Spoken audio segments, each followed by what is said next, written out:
Oh, hello. I am Andrea Goeglein, and this is another installment of the 2025 Ageless Edge version of the Unicorn Challenge. And it's a different version because the focus has been on bigger goals. Whereas the 60-day challenge was about getting you into a lot of small habits to get you through the things that you want to do.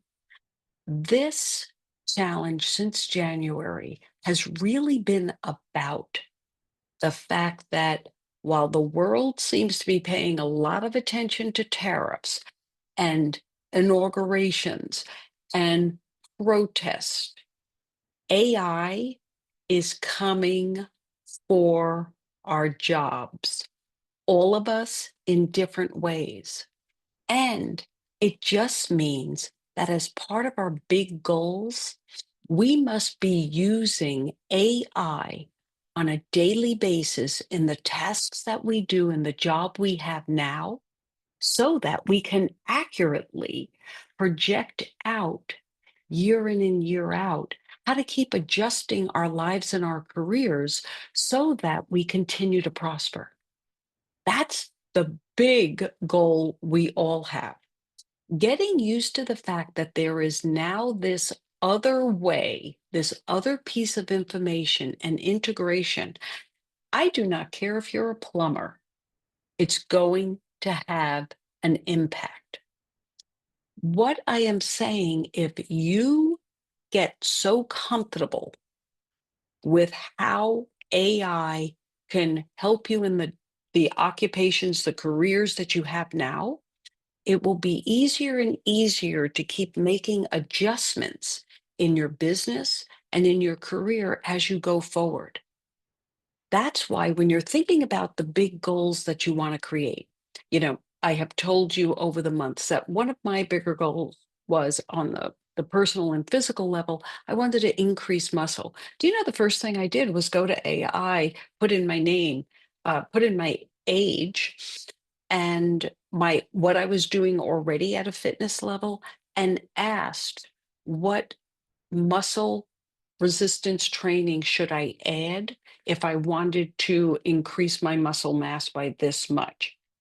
You know, generally, you would go to a trainer and have that first conversation. Now, I then spent time looking for the right classes to do that. All of this is a part of achieving goals. And when you set higher physical goals with each year that passes, for those of you who are looking at this at 30 or 40 years old, that may seem like, I do that all the time. Eh, it gets a whole lot of harder at this end. That's the ageless edge part of this conversation. So now let me take you to a business part of this conversation. You know that last month I had you do the grit scale. I told you that mine is like 4 out of 5. It's not super high. I have to work at being gritty and continually reinforcing my own resilience because I've been in this game a long time. And you will notice it takes longer.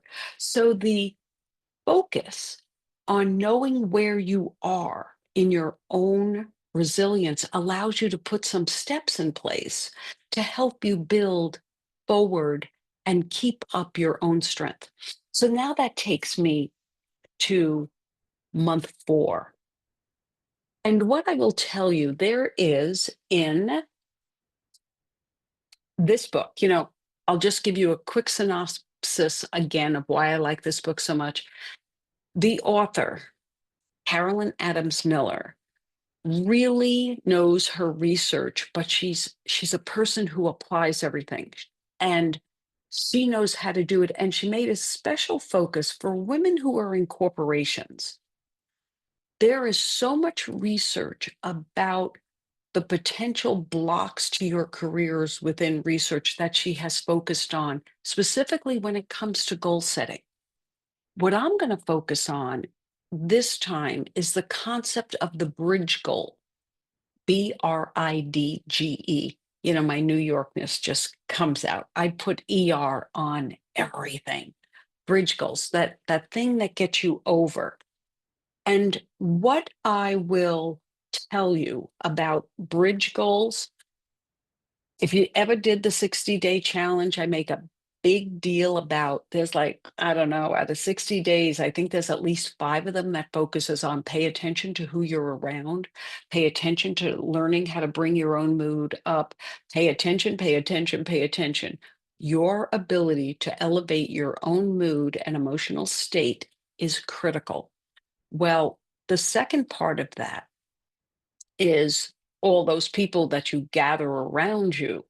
If you think that you can have some super elevated mood while you hanging out with every sad sack in the group or people who want to complain about how bad everything is and that things are not going to get better versus those who are saying, this is the action I'm going to take because this is the outcome I want to achieve.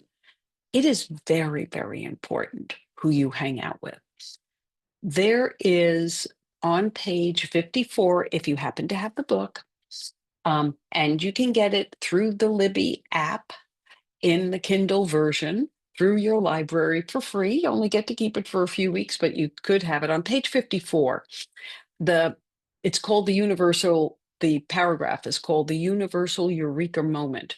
And she talks about a particular, I mean, there's a whole lot of people I've spent in my life grounding my understanding of positive psychology, but Sandra Lerber-Mirsky is one that I actually did her book, one of her original commercial version books. I'm going to The How of Happiness. I've done a few of them years ago when I had a TV show, but The How of Happiness was about no matter what your set point for happiness is, there are techniques to help elevate. She has a lab, and this lab focuses very much on how do we take control for who we are. So I may have a set point, as I've told you before, optimism, pessimism, which is the grounding work in this. Again, I don't lean naturally optimistic. I lean towards it, but not very much. All of this is a daily commitment on my part. That's why I continually want to share this information. So this sentence is important. The benefits, and this is actually the title of an article that Sonia wrote. The benefits of frequent positive affect by Sonia Lerber-Mirsky, Ed Diener, and Laura King. The meta-analysis showed that means all the studies that they did, a meta-analysis on this topic, this is then put together in one article. Contrary to most beliefs, okay, so check out what you really believe. We only succeed in our goals when we are flourishing, when we are in a flourishing emotional state beforehand. Take that in. Nothing's going to make you happy after the fact. Nothing's going to give you grit after the fact. Nothing's going to help you set goals after the fact. The reason you can self-inspire yourself and self-motivate yourself is because you've done the smaller things to build to the bigger goal. And there is not an age limit on that. You can have bigger goals at any age. The goals just look different. They're not the same kind of goals, but the technique is the same.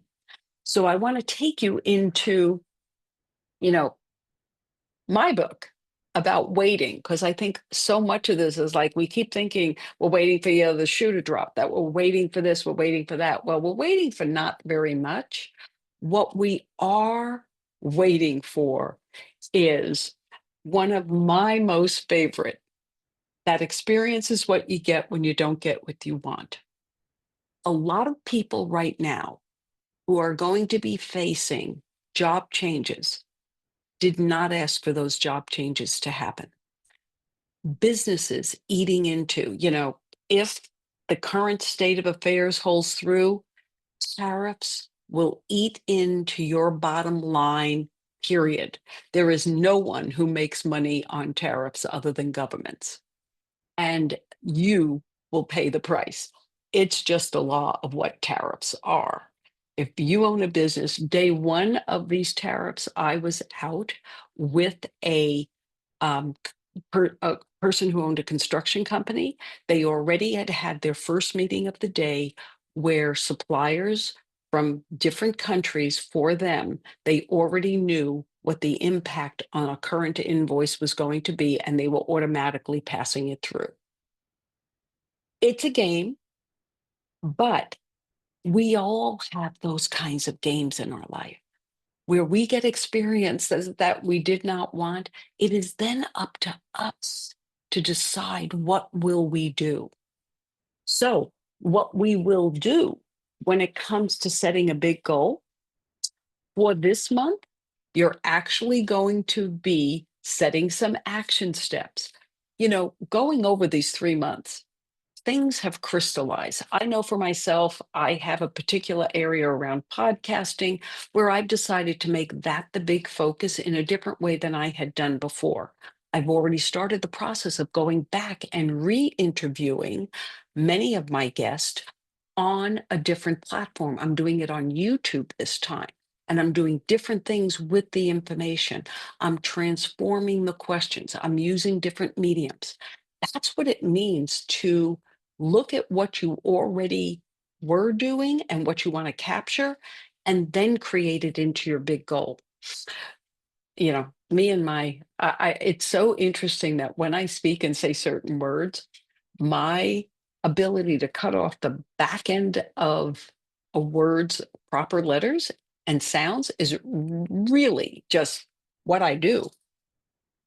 Um, One of the things that I want you to do, and it's another part, and it's a part of this research that I love so much, and the whole concept of positive thinking is exactly not what positive psychology is. And one of the focus researchers, I don't say her name very well. I will just tell you that her work centered on mental contrasting. So it's kind of the opposite of a vision board where you have everything that you think you want, which came out of more the positive thinking. I actually have a book of things that I love to do because I love pictures. I love the visual. However, in this work, and her name is Gabrielle Ottinger. Ottin, Ottingen. Ottingen. I will put her proper name in the notes.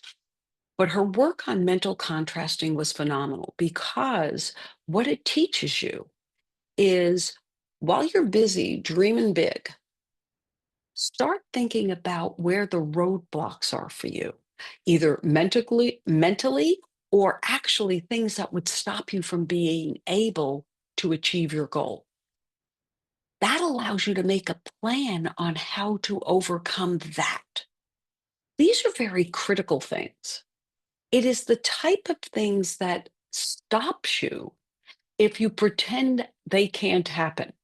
Like if you think AI is not going to eat into your lunch, I don't care if you're home raising children as your main love and occupation or the way you spend your lifetime, which is pretty damn good. AI will impact how you raise children, period, because it will be natural to everyone who comes the same way the uses of technology and the fact that they are digital nomads and they are so much more comfortable with one level. Yes, there are tons of bad things about that. However, just because there are tons of bad things doesn't mean it's going to vanish. It means you have to use the good part. You have to, but and that sometimes means gutting really down in the gutter before it happens. Um, those are the things I want you to focus on. If you've signed up for this, you will be getting an email with these attachments to it. It is really about a commitment to move forward. And there was one last part that I want you to pay attention to. If you haven't been having conversations with people you trust, and we're going to take like part one, I am assuming that you're hanging out with people who bring you up. Those people are generally people you trust. If you haven't been telling them about the process you're working through and the goals that you're beginning to think about and or are putting plans to at this point, I want to encourage that you now do that. Because even if their feedback is negative, what that will do is help you create the mental contrasting. And it will help you see where your resolve may be weak and where you need to buck up and figure out, how do I overcome this adversity and this never negative response to what I want to do? So, feedback, mental contrasting, getting surrounded and working on your emotional, that whole month we spent on mindset, it was not wasted. Go back and revisit your notes on that. I want to leave all of this for now. My name is Andrea Goeglein. I do look for people to join in on these calls, but admittedly, they are designed around my schedule and not the most convenient times. If you send me a direct message and or put a thoughtful comment, I will always do my best to respond. So you will get your worksheets, you will mental contrast, you will flourish like crazy as you're developing your goals, and you will use all information as feedback. Thank you. Have a phenomenal few weeks, and I'll see you at the end of the month.